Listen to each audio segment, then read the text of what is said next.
I will tell you, I've been training for this my whole life. I'm ready for my stage debut as a puppeteer. You don't even, I could be like, I Sam, could you be just someone who apparently knows you how just to need a do you lines. just need a lawn chair and a sign, and you can sit outside the CBC building, and maybe they'll notice Maybe you. they'll have, Just listen, wait to be discovered.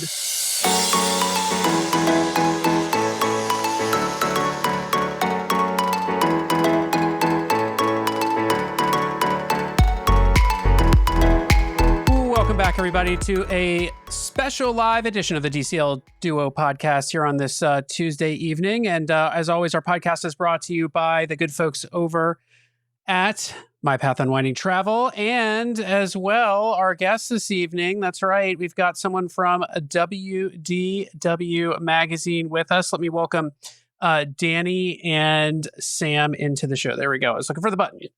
Hello. Hi, thanks for having me on, guys. I'm really excited to be here. We are so excited to have you. We have had your other half, your wife, Stephanie, a couple of times at this point, but we're super excited to have you on the show today, Danny.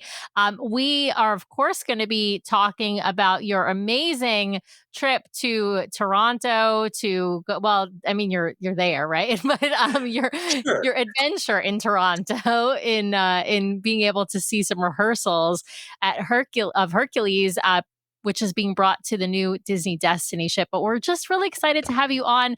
We love you guys as a sponsor of our show, of course.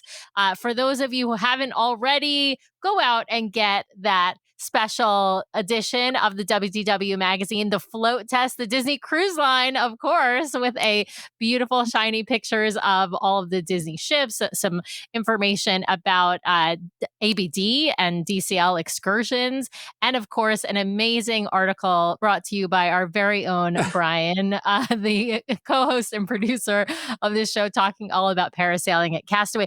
And Danny, you take the most beautiful pictures, and your pictures are featured, of course, all over WDW magazine, but of course in this special float test edition as well.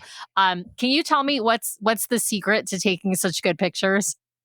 I'll tell you, I mean, good pictures don't just happen. We like to make it look natural. I do spend a lot of time. It's a craft and you have to hone it. I am not a photographer by trade. We work with very talented people at the magazine.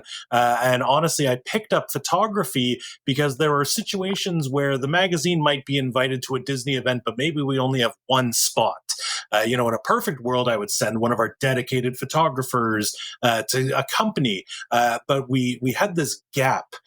I would go and I would have my phone, and I would, they were okay, but we want to present the best possible product to our audience. And so, I invested in a bit of camera gear, not a lot, and I dialed up the YouTube videos and just practice. They say it takes 10,000 hours to become proficient at something.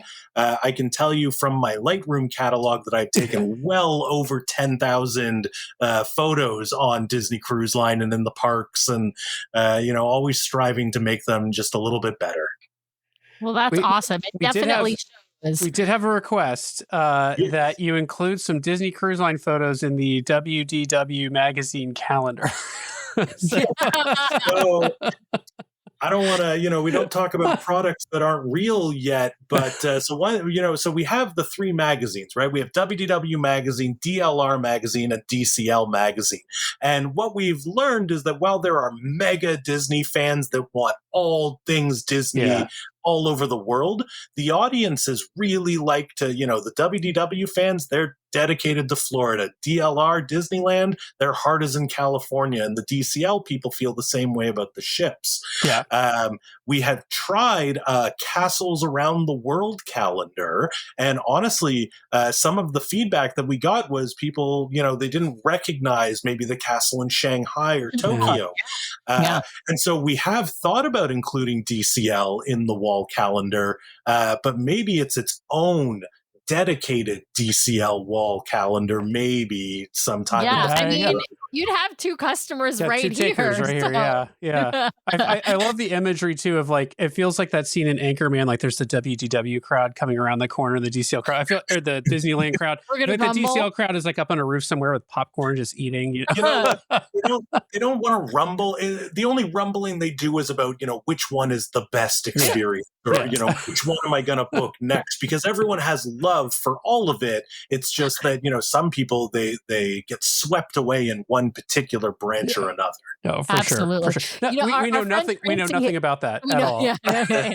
Our friend Tracy in the chat is giving an idea, maybe a calendar of elevator selfies that are taken on Disney Cruise Line, which There you I go. mean, not a bad idea. I know Tracy has enough elevator selfies to fill an entire 12-month calendar. I know lots of people. That's where you get your fit check, right? You've left your stateroom, you're in the elevator, you're heading out to dinner or up to the pool deck or whatever. That's how you check your cruise fit and make sure you're ready for a beautiful vacation.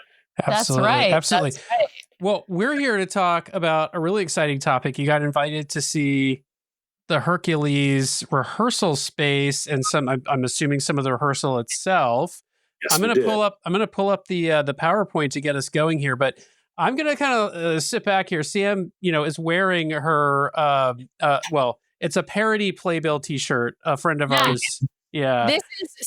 My t-shirt, I got to give a special shout out to Parody Bill. They make mashup products of different musicals. And because this is a musical themed show, I don't have a Hercules the musical shirt. Right Not now yet. it's Not yet. I mean, There's definitely merch shop. Yeah, if I went to London, I could get one, but I don't have one for the West End show.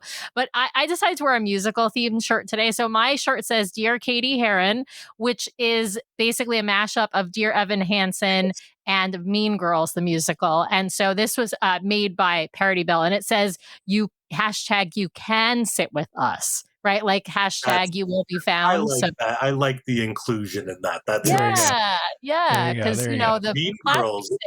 Yeah, Just I know Mean Girls. Not Disney off topic, but what a great show. Yeah, what a great show, right? And Dear Evan Hansen, what a great show. Also, tomorrow we wear pink, I guess, right? Tomorrow we wear pink. Yes, on Wednesdays we wear pink. Absolutely. Right.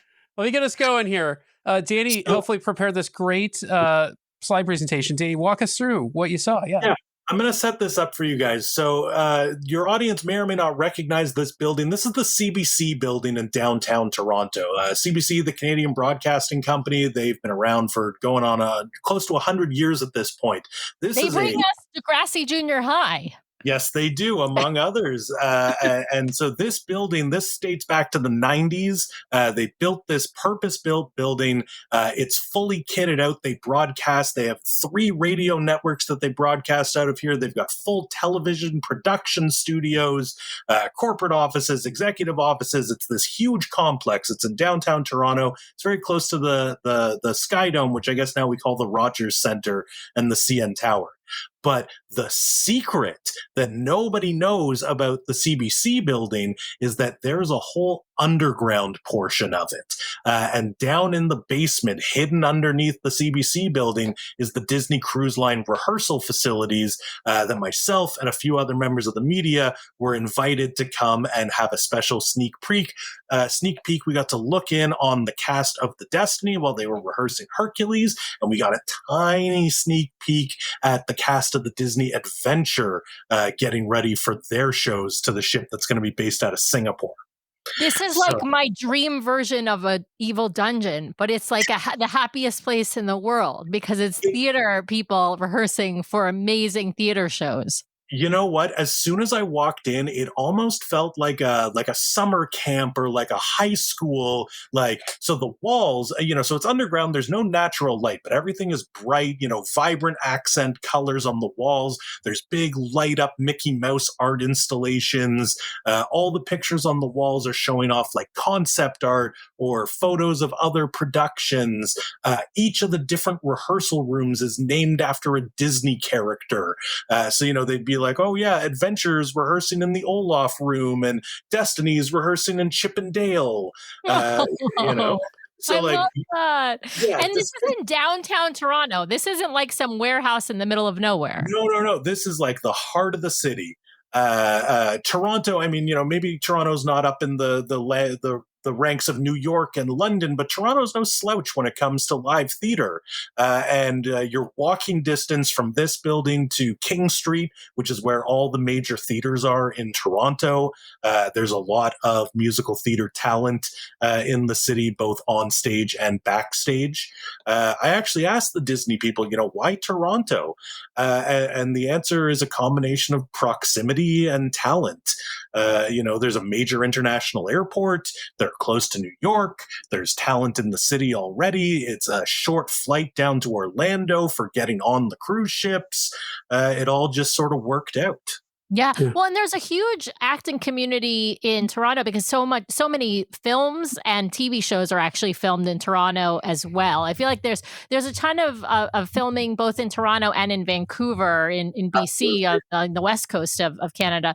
And so I feel like these two cities are like iconic in the, film and sort of acting industry. And so it's not surprising that they would choose, as you mentioned, the proximity to New York is also fantastic there as well. And so it's not surprising to me, at least, that they would choose a place like Toronto to have their rehearsal space and their audition space and all of that. So tell us, like, were you there for like a whole day? What does this sort of look like logistically? It was a whole day event.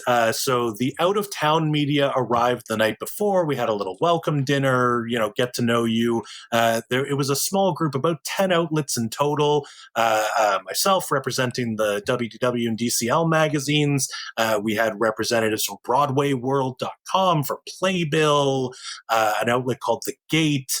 I'm sure I'm forgetting some, but it was a mix of Disney specific outlets, as well as some theater specific outlets, and then some general sort of entertainment, pop culture, film, TV sort of, and it was established media outlets as well as some content creators and influencers.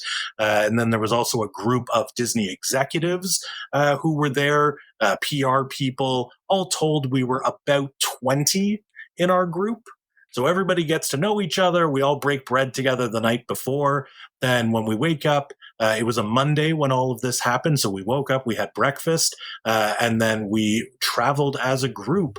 We had to be badged into the building. It's all, they're very quiet about the fact that they're taking up residence here. You're not going to see a big DCL sign anywhere, not until you get into the actual space. So we had our press lanyards, we had our Disney escorts, we got badged into the building, taken down.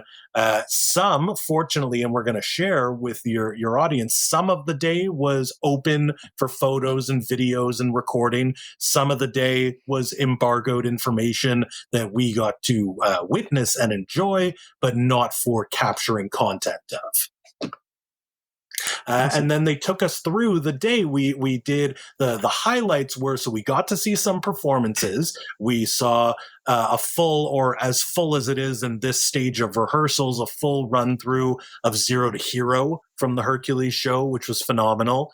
We got to see a run through of Friend Like Me. That's going to be on The Adventure. They have a version of Aladdin, but it's different than the version of Aladdin that you've seen on the current Disney ships. Oh, interesting. Did they tell you, and are you able to share what's different about that version of Aladdin?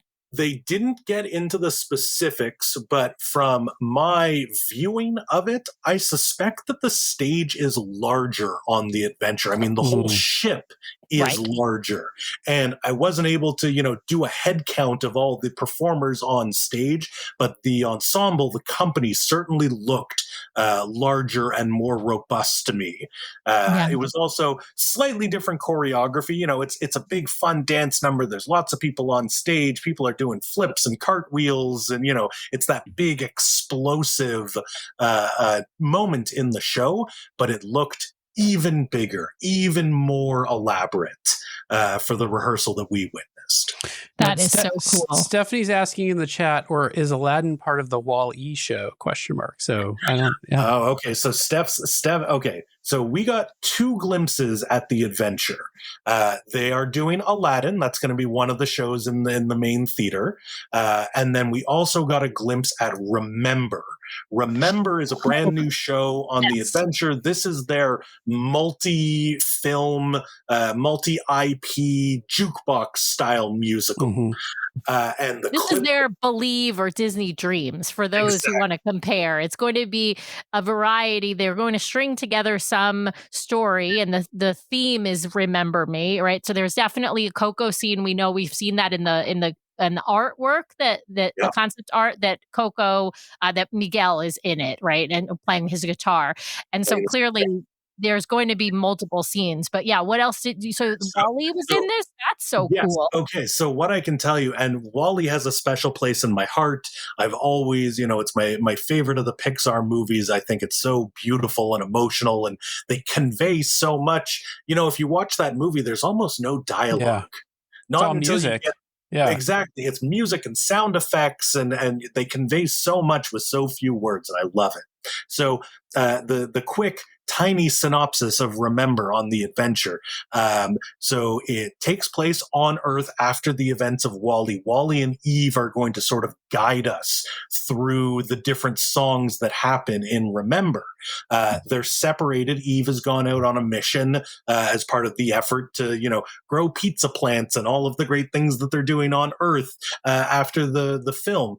And something happens. It's almost a reversal of the movie. Eve loses her memories this time.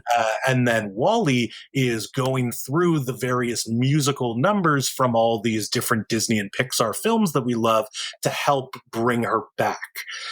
So we saw, and again, this is all very rough. They have people who are building these incredible, intricate puppets, but that work has to happen while the actors are learning the show. So we saw a very rudimentary rehearsal Wally. He still had Wally's basic shape and the eyes articulated and moved, but they made it very clear to us that this only represents a percentage of what the finished puppet will do and will look like. Yeah. Wally's cleaning up his home. He finds a cassette tape that he loads into the TV, and Remember Me comes on. Then a human performer with a guitar comes on stage and starts singing a lovely rendition of Remember Me. And Wally's got this broom and he's sweeping up the apartment, but then he starts to play air guitar on the broom and make his little Wally beeps and boops like he's singing along. And when I tell you that this rehearsal, this, stripped down version almost had me in tears, it's incredible. Oh, Danny, I'm tearing up just hearing you retell this because I absolutely love Wally. Wally was I would say one of the early movies for our son as well, and he just fell in love with it. I think he loved robots, and I think it didn't matter to him that it didn't have hardly any dialogue, as you mentioned, and it's just such a beautiful movie, and there is this love story between Wally and Eve, and the idea of doing that with puppetry, I'm enthralled by the way that Disney Cruise Line does puppetry. I still, to this day, think that Frozen on DCL is the best version of Frozen out there in the world, bar none. Better than the film, better than the Broadway musical, better than the version they used to have at Disneyland, right? The DCL version. And part of the reason it's the best version is because of the puppetry, because the way that they do the Elsa and Anna as children and the way that they do Olaf is just incredible. And so I have to say, I think Disney Cruise Line does puppetry on stage in a way that is only paralleled by the Muppets. And that's the highest praise I think you can give puppetry. I fully agree. When you think about the source material that they're adapting, some of these characters, some of these creatures, I can't conceive of another way that they could realize that on stage. There's screens and you could project things, and you can have an actor in a costume and you can sort of anthropomorphize but for some of these characters, the puppetry I feel is not only the only way but the best way that they can bring these characters to life. Yeah, Yeah, I for love sure. that. Well, we've got some pictures. Let's look Yeah, at some let's get it. pictures. I know Okay, we so we yeah. got our teases. We got our teases of the adventure, which was wonderful. But the focus of the day was all about Hercules. So we had two major demonstrations. The first was a puppetry demonstration, which you're looking at here, where we got to see the Hydra. The Oh, Hydra sequence. If you remember the film, the Hydra sequence is a real turning point for Hercules, right? He's done his training. He wants to go out into the world and prove that he's a real hero. And this is Mhm. like his first big challenge. And similarly, in the stage adaptation that they're putting together, this is a major story moment. Mhm. So the people that we're looking at here in the photo on the left, that's Jeff Conover. He is the creative director of puppetry for this show. And then on the right, in the brown shirt, that's James Duncan. He was the puppet specialist. So one of the things that they do in this facility is they are teaching the actors. Many of these actors don't have experience with puppetry. So you have professionals like James, whose role is to teach the members of the ship casts how puppetry works, how to make a puppet come alive and connect with the audience. Because let me tell you, when we walk into the room, these puppets are lifeless. They're just sort of hanging on these supports. But under the skilled hands of a puppeteer, they move and they're alive and they have personality. So that was really cool. So they gave us an explanation. The Hydra sequence is going to be a mix of practical puppets as well as some projections and other special effects. They let us to try on the puppets. I am inside. I don't know if we have a picture of me, but I got to go inside that Hydra head and get a little crash course in how puppetry works, which is pretty amazing. That's Uh, so cool. These are like the unique experiences of these actors to get to do this kind of puppetry too. Because if you think about it, like most stage shows, like on Broadway, don't tend to lean into using puppetry. I'm not saying all of them. Obviously, Avenue no, Q was a revelation of using puppetry on stage, sure. and I Or, mean, shout there, out to that show. But most don't. So this is like, I mean, to Ka and Tafiti and Moana, Tale of Moana on the Treasure does this incredibly. So I love that. I love that they do this. it's a great training ground, and they give you these lessons. There are things that human actors do by default when they're on stage. They sort of shift around a bit, they blink their eyes, they have these little natural movements that the body is doing on autopilot, but the puppets don't do that. And that's the difference. When someone is performing a puppet and when they're adding in those little movements, those tilts and shifts and stuff, that's what makes these characters feel alive. And So, that's a skill that you have to cultivate. so Tini, is what we're looking at basically, are these like the final puppets just not painted yet? Or are these the final puppets themselves? Yeah. What are we So looking at?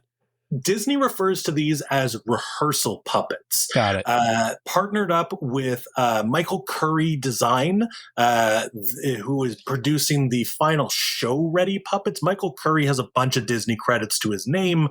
He was involved in the Broadway adaptations of Lion King and Frozen. He was also involved in the big Tafiti puppet in the Tale of Moana on the Disney Treasure. It's a long-running partnership between the two organizations. The puppets that you're looking at here they are the same size, they are the same weight, they have the same controls, but these puppets are going to live in Toronto for rehearsal purposes.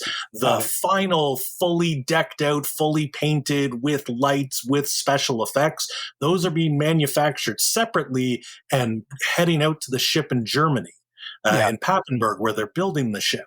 That was one of the interesting things that we learned, is that the actors have to do these rehearsals, on land in Toronto, and it's not until they get on whatever their final ship is going to be that they actually do, a full proper run through, full tech rehearsal, full special effects, full costumes, the whole bit.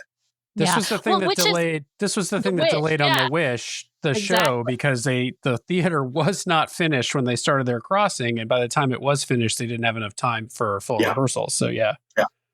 And then I believe the cast on the Destiny gets a little bit more time because they're the inaugural cast. Typically, we were told that the crossover period is about 2 weeks. And during that time, the current cast on the ship, they keep entertaining the audience in the theater. And then in the off hours, the newly arrived cast, that's their opportunity to, get used to the full effects, do their full run throughs, and then, get any pointers from the current cast, that sort of thing. Yeah, that's definitely they get a lot the second and third and fourth and so on cast definitely get less time. And I mean that it makes sense because as you mentioned, they can learn from the current cast. They can watch the show Yes. being done live when it's being performed for the guests, and then they do their rehearsals during the day when the Walt Disney Theater is not being used. And so super intense. Of course, they all go to Toronto first to learn their parts and to learn the show on land, no matter what cast they're from. And as you mentioned, all of the ships, actually, we were talking about this in the pre show, all of the Disney ships have casts basically in rehearsals at any given time in Toronto because. For example, the Treasure right now, Treasure cast, entertainment cast number 2 is still on the Treasure right now. But entertainment cast number 3 has to be currently learning because they're going to be doing that changeover pretty soon from my estimation of how long Treasure Cast 2 has been on. And Yes. so, yeah, so they're going to have that transition time, but they have to be learning their shows currently on land. So they're learning Tale of Moana, for example. Yes, and that's what's so great about this Toronto space is they told us that they have enough room to be rehearsing 5 different casts. All in one spot.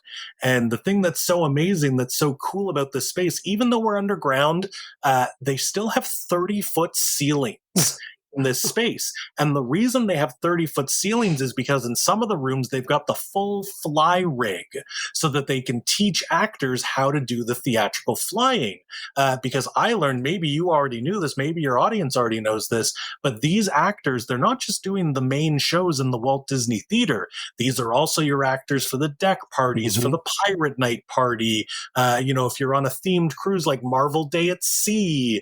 And so, maybe somebody's learning to fly as Peter Pan for a stage show, but that's the same rig that Spider-Man uses for the Marvel deck party. And so they have like a one-to-one Or Jack Sparrow uses for the pirate deck party. Anyways, Absolutely. it's a really amazing facility. So here you have another look at the Hydra puppets. You can see James on the right-hand side of the screen getting strapped in to operate the puppets. The heads that you're seeing, we were told, weigh about 30 pounds, 28, 29 pounds, somewhere in there. And the puppeteer is wearing this backpack system. They referred to it as an exo frame. And so the backpack is bearing most of the weight. And then you use your hands to manipulate the jaw and the head of the Hydra puppet. So you can see James there getting strapped in. That blue thing behind him, that's just a support that the puppet hangs on while it's not in use. And then if you can picture, so you're wearing this backpack, the puppet is sort of suspended up over your head, and then with your 2 hands, there are handles in the lower jaw of the Hydra. And then so holding it, it's like a steering wheel on a car. And that's how you tilt and you pivot. If you rotate, if you sort of angle your forearms down, that's what opens and closes the mouth. And that's how the Hydras come to life. I want to call out for those of you listening to this afterwards, head over to YouTube because you get to see such great visuals to put all of this together. So head over to YouTube. And I was going to say, Danny, I think there was a video on your Instagram of you manipulating they let you manipulate one of the puppets, which was really cool to watch. What was truly special about this event is that this was hands-on. I hopped into that rig. I got strapped in and had the puppet, and I had a brief crash course from James, and then they let me do my best to be a Hydra. And if you head over to WDW Magazine, to our Instagram account, you can see a recap. You can see some video footage of me doing my best to puppeteer. It was really amazing. I'm surprised you're here tonight, Danny, and not up with the cast rehearsing for your bit on the Destiny when she goes on her maiden. So there you go. You're very kind. I've always loved theater. I think there's something really magical about the live performance, but I could never. I don't have the personality to be on stage. I like to be near the theater. I like to enjoy it, and I like to, participate. I like to be theater adjacent, but I don't want to be, on stage necessarily. So I also want to point out these are great shots because I think I see an Elsa or an Anna peeking over. I think I see a Crush over there, maybe, and I want to know what that little dog is on the left-hand side. I'm like looking at this dog going, what show is that from? Do you know what that little dog is? The baby Sven puppet from the start of yes. Frozen. Where are you seeing this, Brian? I don't see where you're pointing to. It's on the left-hand side of the screen, past the Hydra head. I see it now. He's on a little blue support stand, so he's hard to see.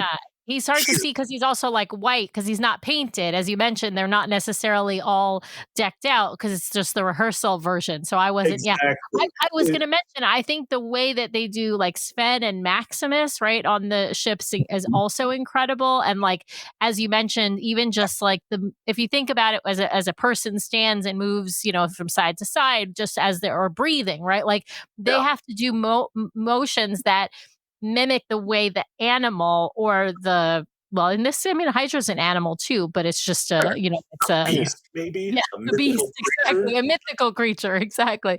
But they have to we have to think like, how would a Hydra have moved, right? And so, they're sort of creating this idea of how this animal would breathe and how it would look, like how it would turn its head and how it would open its mouth and all that kind of stuff. And all of those things have to look natural in the sense that it has to look like it's an animal doing it and not a human being in a costume doing it. So it's just super cool. Are you listening to our show because you want to make the most out of your next vacation? Great news, the fabulous team over at MyPath Unwinding Travel can help guide you so you don't miss a thing. Their team of professional travel advisors are caring, knowledgeable, and experienced. It's why we use them to book our own travel. MyPath Unwinding Travel is an authorized Disney vacation planner, which means they are recognized by Disney for their expertise and service. They have sailed on all the Disney ships, including in concierge, visited the theme parks, adventured with Disney, relaxed at Aulani, and so much more. Whether it's a Disney cruise, a theme park vacation, or Adventures by Disney, or if you are looking to expand beyond the mouse, MyPath Unwinding Travel will elevate your next vacation planning experience. Even if you have already booked, reach out for a complimentary consultation to make your vacation even more magical. Ready to talk to the experts? Head over to mypathunwinding.com/DCL Duo or email dclduo@mypathunwinding.com so they know we sent you their way. Thanks, MyPath Unwinding, for sponsoring today's show. Now back to the episode. Speaking of having the Hydra open its mouth, Brian, if you just go back one photo, you may notice in sort of the lower part of the mouth here, a little slit in the fabric. If you remember from the movie, Hercules gets swallowed by the Hydra. The reason I took this photo is they were telling us, as they develop these puppets, it's an iterative process. They make changes as they go and they dream up special effects sequences. And so the reason I took this photo in particular, the teeth on the lower jaw are flexible. They're made of like a foam. So they look like sharp, menacing Hydra teeth, but because I believe at some point our Hercules is going to be swallowed by this Hydra for the sake of the actors. They have to make that modification to the puppet. You don't want the teeth to either hurt him or just even to rip his costume, right? But yeah, he's got to get inside and then take his sword and chop their heads off. That's what he's going to do. Yeah, Exactly. At least that's what happens in the movie. So if they want to do something similar to the movie, that's incredible. I love it. They didn't tell us the whole block by block choreography, but they did let us know that the final Hydras are going to be loaded with special effects. There's going to be lights. There's going to be smoke. There's going to be all kinds of, I love it. Love it. All right. Brian, why don't we go? Yeah, let's look at some of these other puppets that you got to see here. Sebastian's back there. Yeah. Sebastian's back there. it's Crush and the other sea turtles from Seas the Adventure, and of course Sebastian from the Little Mermaid, but also from Seas the Adventure. Isn't Seas the Adventure? Don't they also do Under the Sea, or am I thinking of Yes. something else? I feel like there's a show where they do Under this. There is another show where they do Under the Sea that's not No, Little I think you're right. I think it is Seize the Adventure. It's so cool. I love all the so Yeah. you got to see all these puppets. Did they We do got any demos of some of these puppets as well, or were they just there kind of resting? It's just set dressing. I mean, depending on what show they're rehearsing, like you know, looking around this room, I saw puppets from all the major shows. But they also have, yeah, no, go to that next slide. Like this is, you know, Puppet School 101. And let me explain what we're looking at here. There's this basket of ping pong balls. These are just ping pong balls with a little bit of black tape and a string tying two together. And they put them on your hand, these little puppet balls, so you have a set of eyes on top of your hand. And this is like puppetry 101. How do you get the audience? How do you follow their eye line? How do you get them to engage?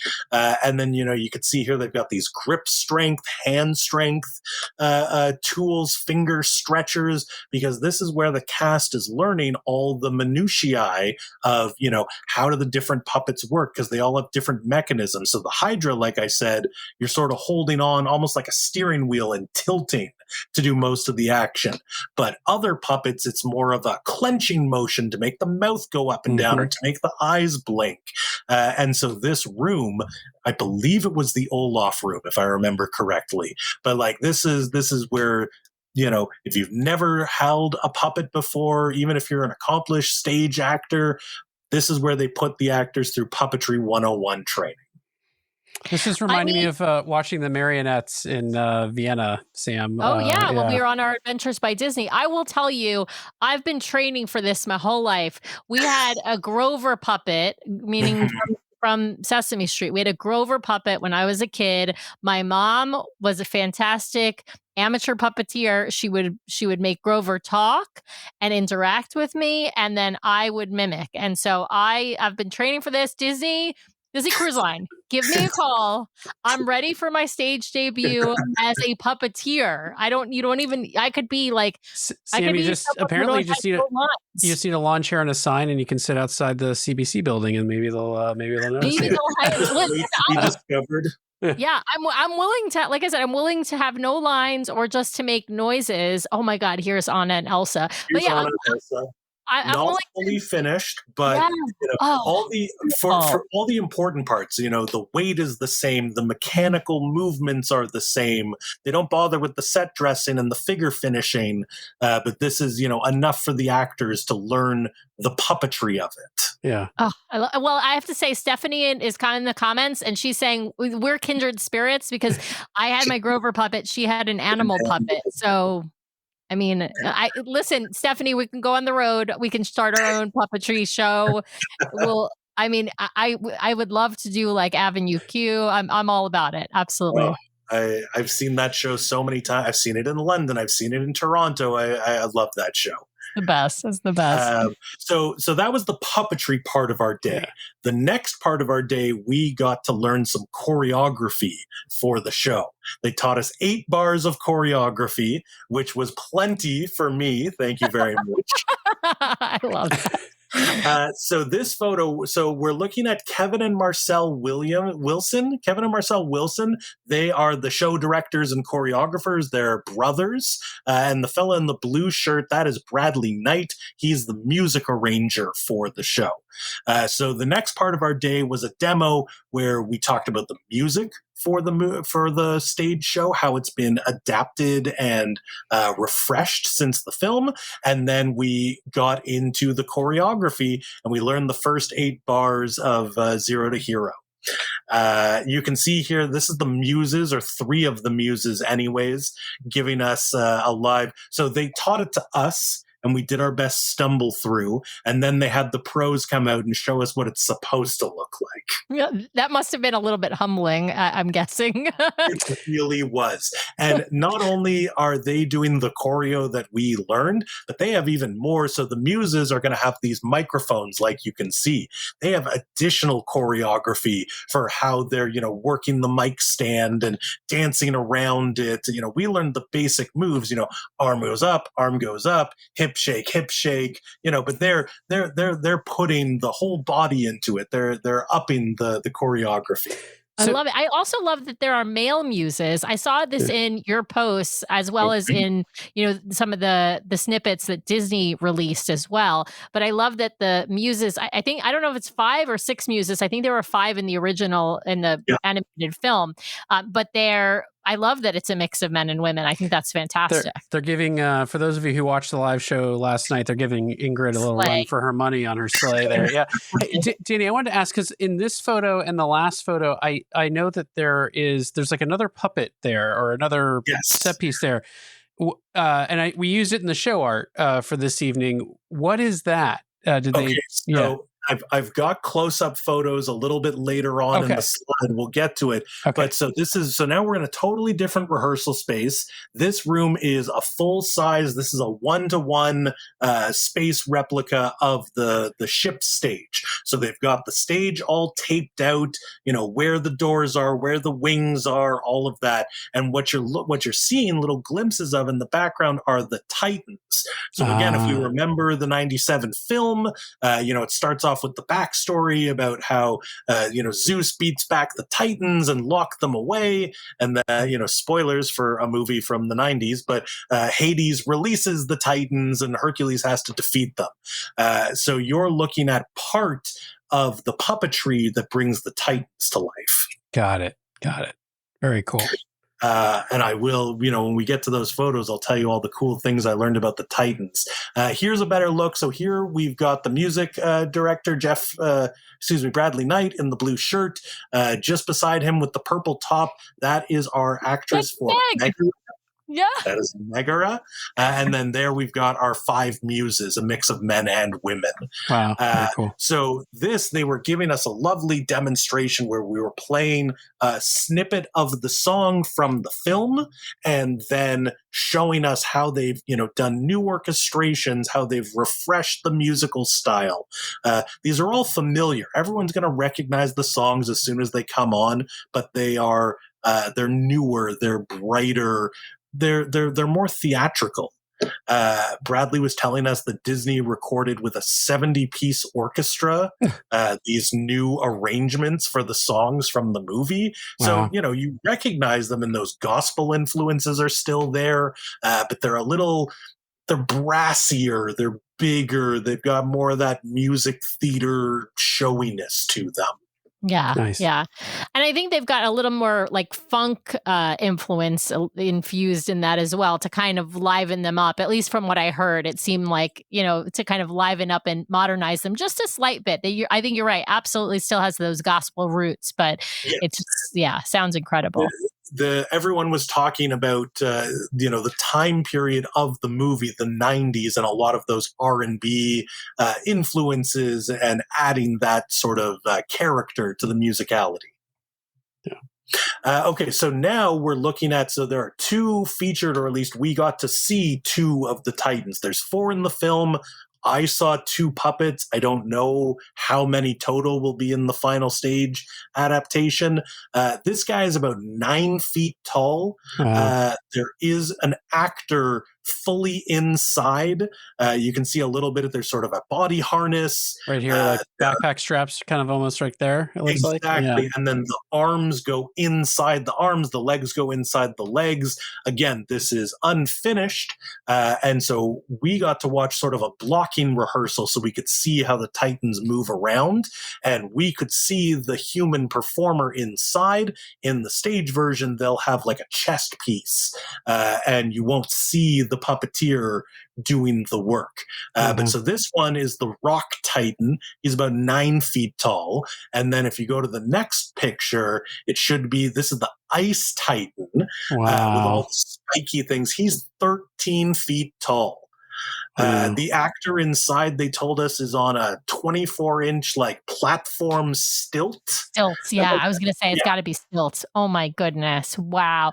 Well, and these things have to be, of course, heavy as well. Are they gonna have a rig kind of holding it from above as well because of the weight and the height of these, or is it going to be freestanding? Did they say? they didn't get into those specifics. They were telling us that a lot of the material science that they use to make these puppets, the frames are largely carbon fiber. Oh, So they're while they are large, they are light. This actually, the sort of exosuits, the framework that makes these work, is something that live entertainment borrowed from Walt Disney Imagineering. This is similar to how they brought the Hulk to Avengers Campus. Got it. And that was so really smart. cool, hearing about these different parts of the Disney organization. It's not like Walt Disney Imagineering set out to design a puppetry suit for live entertainment, but once they had it, somebody at live entertainment said, "Oh, that's really interesting. I wonder if we could work that into our show."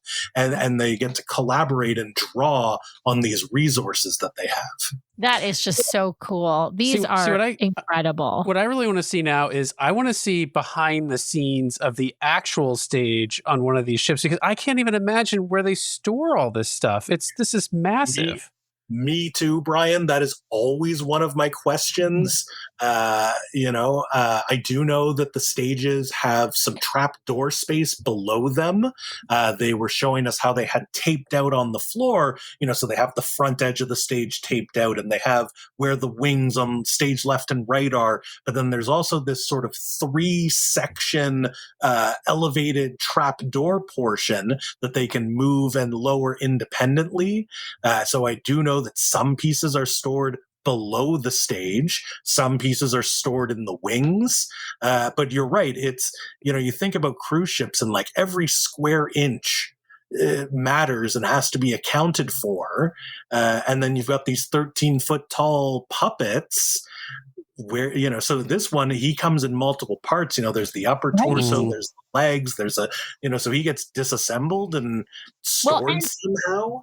and don't forget, this ship is gonna have Seas the Adventure, Mhm. Frozen, and it's going to have Hercules. So we're not just talking about puppets for this one show. We're talking about puppets and scenery and props and and costumes for Well, and all of the shows, of course. And then think about all of the costuming for the characters that you see out and about on the ship. So if you think about the amount of storage space they have to have for entertainment alone, it is Mhm. a huge amount and organization, right? So I like you, am very curious how they organize well, and things behind the you know, scenes. they kind of have. They probably have multiples of some things. I mean, if something Oh breaks, yes. they can't like, oh well, we lost the hand for the puppet, so no more show for a while, right? Like they must have extras. I'm curious, did they talk to you all at all about like what is unique in terms of preparing to put a show onto a ship? Because I almost verbatim, Brian. I asked that question. great And minds, great so, minds. yes, of course, of course. So there were two answers to that question, because on the one hand, from a creative point of view, putting these shows together is no different than a show on land, whether it's in Toronto or New York, or you go through the rehearsals and the vision and all of that stuff. That's all totally the same.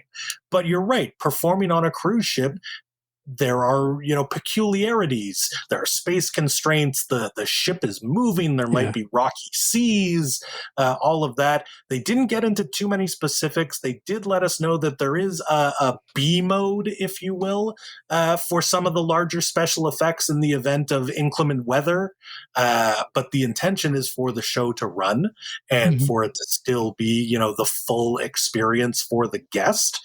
But they do, they have to rehearse 2 modes of choreography if a big set piece can't function for safety reasons. Yeah. Hmm. I They imagine have all the I've seen that happen on Seize the Adventure in particular. There's a scene where Tiana walks across a series of chairs. I've seen the show in Mm, B mode where instead of walking across the stairs or the chairs, she walked just across the stage. So there are modifications they make. For example, Peter Pan, who is on wires right now in I believe it's Disney Dreams, right? yeah, And so is Anne Marie in a lot of scenes. And so they have, as you mentioned, a B mode where they're not on those contraptions and they're flying around on their feet, right? So there are things ways they can alter, but it's harder with puppetry like this. Absolutely. for sure. And I mean, that is part of what I love so much about live theater is they have to be adaptable. Things can change in the moment, and you rely on the actors. So maybe they can't do the flying stunt, but it's up to that actor to, make you believe that they are still flying across the stage, even if their feet are on the ground. And that's one of those things that I think is so special about live theater. So we, after our hands-on portion of the day, this photo that we're looking at, this group, these are the lovely Disney executives. We have people here who are show creatives, people who manage the Toronto facility, people who are PR spokespeople for DCL in general. And we had a sort of roundtable discussion where we got to pepper them with questions like, how do you prepare for doing a show at sea, and any other questions that we could think of. It was it was such a lovely day. Everyone, you can tell, is so excited to be a part of this. The atmosphere in the rehearsal studio in Toronto is really it's jovial, it's excited, because these are people they're having fun at work. They're getting to play make believe with their favorite characters. They're getting to bring things to stage, bring things to reality that they've seen in their mind. And it was a nice group of people to talk to. I Yeah. love that. I have another question, which is, of course, did they give you any sneak peek as to what's next in terms of the next ship that's coming out? Of course, it's not until 2027, but you might be able to say yes, but not be able to answer further than that. But I'm just curious if they gave I bet you can't give any answer to our audience as far as what they showed you, if anything. But did they? So we got to look at the adventure. That was the most concrete into the future that we talked about, seeing the cast for the adventure, seeing that Aladdin number, seeing that Remember number. I can say that cruise is a big focus for Disney right now. They've got all these plans for new ships hitting the water. We've got 2 ships coming online this year by, I think, 2031. Do I have that right? Is the target date where the fleet's going to grow up to 13? So they didn't get into too much concrete. There was a lot of blue sky discussion, but it's clear that cruise is an important part moving forward for the company. Yeah. Yeah. This photo that we're looking at, so this is Corey. He is our Hercules for the show. This was a separate event. This was at the Spring in Florida, where they introduced Corey and we all got to hear him sing. He sang Go the Distance, and frankly, he brought the house down. Now, was he not at this rehearsal space though? Oh, No, no, he was there. he was Yeah. there. Okay. That picture with the I- Titans that you have, Yep. that you made the show art, Brian. That picture is Corey with the Oh, right. Titan Yeah. This So one. Yeah. Yes, this one. I didn't get the opportunity to interview Corey or anything, but we did watch. So the full number that we saw them do, so like full cast, not full costumes, because like you can see in this photo, they're rehearsing in very rudimentary. They've got some of the props, but like the muses were all, they wear gold colored t-shirts. So you know that they're the muses, and Hercules has got his red t-shirt. But we saw the full choreo, the full presentation of Zero to Hero. Yes. And it was unreal. And like I was standing, we weren't even in chairs. We were just in the rehearsal room, and they've got the stage taped out on the floor. And I was, 6 inches away from Hercules and from Phil when they're, right up at the front doing their big numbers. People were sort of scooching back to make sure we didn't interfere with any of the dancers. It was really magical. Very Yeah. cool. And Corey J. Bradford, who is Hercules 1 on Destiny Cast 1, um, is incredible. What an incredible performer. It's like the actress they brought on for Moana, for Tale of Moana. Yes. I'm not saying that Hercules 2 and Hercules 3 won't be incredible performers, but they always they spend probably the most time and investment in making sure that opening cast is just phenomenal. And so all of these folks are going to be Broadway quality actors, some of them who have actually come from Broadway or the West End or national tours. But they're all going to be of that caliber. Just like I would say across the fleet, frankly, Disney does a great job of, I would say, the vast majority of their casts are Broadway quality actors. Not necessarily every single person, but as I said, the vast majority. But this cast is going to be phenomenal. And you can tell that just from the snippets that you all released on your Instagram and that Disney Cruise Line released on their Instagram as well. Yeah. It really is special. You're absolutely right. Disney has the resources and the desire to do these massive talent searches, because they want to find just the right people, because these stories are important. We talked about this in our group discussion. If you think about the cruise ships and how precious the space is, and they devote so much of that space to live entertainment, the shows have to be top quality. Right? If Absolutely. because you could do other types of entertainment, you could turn it into other guest spaces, but Disney dedicates this large portion on all the ships to, at least for the guest, a space that's only used a few hours a day. So it's Yeah. got to be Yeah. worth it. It's got to be top quality. Absolutely.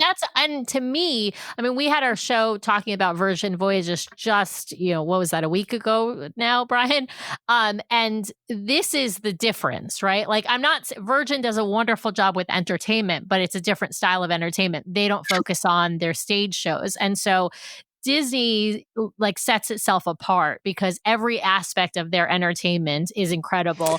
And the showcase, I think, is the stage shows. That's number one of entertainment. But be careful. I don't think it's that Virgin doesn't focus on their stage shows. They have a different one. The space is very different. Their main stage theater is like a third to a quarter of the size of the Walt Disney Theater. No set dressing to speak of. None of the ornate kind of paneling. That's what I mean. I'm just saying that. Hold on.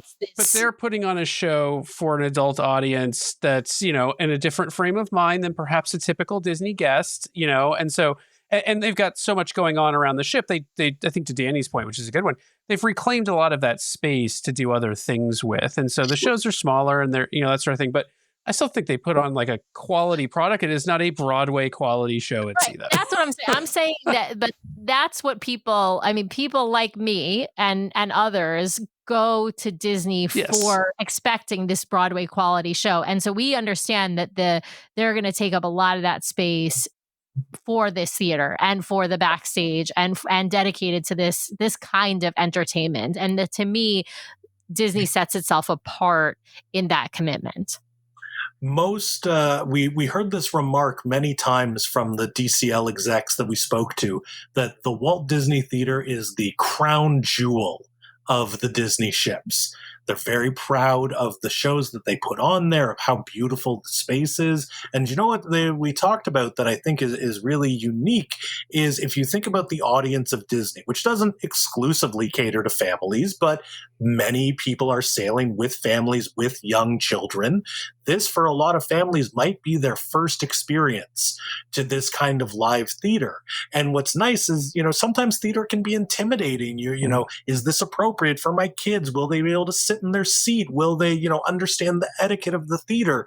But on Disney, they want you to dance. They want you to cheer for your favorite characters. It's very casual. It's very, the quality on stage is top notch, but the theater experience is much more adaptable, to families, especially families with littler ones.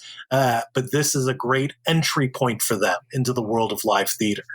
Yeah. Sure. I will tell you, my favorite place in the entire world is in the Walt Disney Theater on any Disney Cruise Line ship that I'm on. So if I could transport myself in any given moment to one space, that's where it would be. I'd be sitting watching Moana or Beauty and the Beast or Frozen or Tangled. And so I love that they gave you this sneak peek, Danny. I think it's incredible. It's an incredible opportunity. I will confess, I'm very jealous that you got this opportunity, but I don't begrudge it. You and Stephanie have worked so hard, and you've put out such a great product with all of the magazines. We're so thankful for our partnership with you all, of course. Tell folks if they want to get one of the magazines or all of the magazines, digital versions, print versions, where should they go? Our home on the web is www-magazine.com. You will find our Walt Disney World magazine that comes out 12 times a year every month, our DLR magazine that's publishing quarterly right now. We've got the first issue of our Disney Cruise special. That's available. We've got wall calendars, all kinds of great Disney stuff. We are a company of people that love Disney and want to tell stories, want to get deeper and more involved in the magical things that are happening. And we try to bring that to life through stellar products. And if you want to find any of our digital, our print products, all of our social media channels, www-magazine.com. That's our home base. Amazing. Well, Danny, thank you so much for taking some time out of your day. I know you've got some travel planned tomorrow, but thank you for spending some time with us today. And for everyone out there watching or listening after the fact, if you're listening after the fact, I'm just going to say it again, head to YouTube to watch this episode because there's some great visuals of what you can expect to see on stage on the Destiny for Hercules. So head over there, watch the show. Of course, if you just listen, we appreciate you too.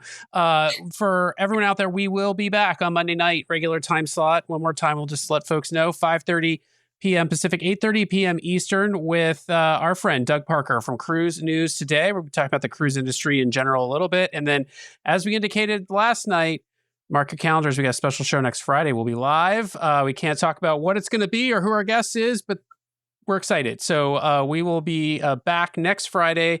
Time TBD, but you'll see some promos for it coming out. And so mark your calendars next Friday for another special live episode with the DCL Duo. So we got, it's kind of like In and Out. We've got a double. I'll call it a double duo dip. How about that? There you go. Danny, thanks once again, man. Safe travels tomorrow. We really, really appreciate it. Thank you both. This was so much fun. I love talking cruise, and you guys are just the best. And thank you for having me. All right. See you later. Right back at ya. Well, thanks to everyone out there for listening this week. We really, really appreciate it. Be sure to subscribe to the podcast so you can keep getting great content from us every week. In fact, twice a week we publish shows. So be sure to hit the subscribe button to get all of those great episodes. And if you want to watch us live, we have a live show now every week, Monday nights, 5:30 p.m. Pacific, 8:30 p.m. Eastern over on youtube.com/DCL Duo. So be sure to head over and check that out. If you want to help support the show, be sure to hit those 5 stars on Apple Podcasts. And if you leave us a written review, a 5-star written review, we will read it at the top of one of our main episodes. So please head over there and hit those 5 stars. Of course, you can also help support the show by supporting our fabulous show sponsor, My Path Unwinding Travel. If you want to book your next Disney vacation, head over to mypathunwinding.com/DCL Duo or email them at dclduo@mypathunwinding.com so they know we sent you their way. If you've got questions or you'd like to connect with us, the best way to do that is to head over to dclduo.com. It's got links to all of our things, full catalog of the podcast episodes, including a searchable catalog for the podcast, links off to our vlog, a link to our Etsy store where we sell some fun fan-inspired magnets, link to our Patreon if you'd like to help directly support the show each and every month. Just head over to the website or patreon.com/DCL Duo. Also has a way for you to sign up for our Substack newsletter that we're hoping to start really pumping out monthly here at least, and a few blog articles that we've written. So dclduo.com is the best way to connect with us. You can also, of course, email us at info@dclduo.com or reach out to us on our voicemail line at 4 402-413-5590. That's 402-413-5590. The DCL Duo podcast is not affiliated with Disney Cruise Line, the Disney Company, or the Disney family of theme parks. The views expressed on the show are solely those of the individuals on the podcast and in no way reflect the views of the Disney Company or Disney Cruise Line. If you have questions about a Disney cruise or a Disney vacation, please contact the great folks over at My Path Unwinding Travel or Disney directly or your own travel agent. Thanks again for listening, and we'll see you next time for another fabulous adventure with the DCL Duo. Good night.